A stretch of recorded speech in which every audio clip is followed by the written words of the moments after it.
Halo sahabat IDX Islamic, kalian pernah dengar nggak sih berita saham ABCD naik atau turun sekian persen? Kira-kira kalian tahu nggak apa yang bikin harga saham berubah-ubah? Nah, di video ini kita bakal bahas tuntas tentang naik turunnya harga saham.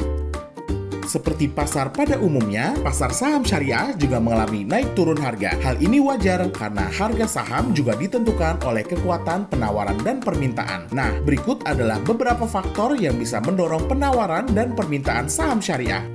Pertama, perubahan suku bunga. Kenaikan suku bunga bisa mengurangi permintaan akan saham. Salah satu alasannya karena investor akan lebih cenderung untuk mengalokasikan uangnya pada produk keuangan bersifat pendapatan tetap. Salah satunya adalah suku. Begitupun sebaliknya. Kedua, kinerja perusahaan. Saham perusahaan dengan kinerja bagus biasanya diminati investor. Kinerja yang baik bisa dilihat dari laba perusahaan yang meningkat. Laba yang tinggi bisa meningkatkan kemungkinan perusahaan membagikan dividen yang tentu saja menarik bagi investor. Hal ini menyebabkan permintaan saham naik dan harga saham pun naik. Ketiga, harga komoditas. Harga saham perusahaan yang bergerak di bidang komoditas seperti pertambangan atau perkebunan bisa terdampak oleh harga komoditas. Ketika harga komoditas naik, pendapatan perusahaan juga bisa berdampak naik sehingga harga sahamnya juga akan terdampak.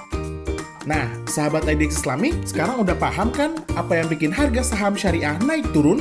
Ingat, investasi saham syariah selalu memiliki resiko, jadi penting untuk selalu belajar dan analisis sebelum berinvestasi.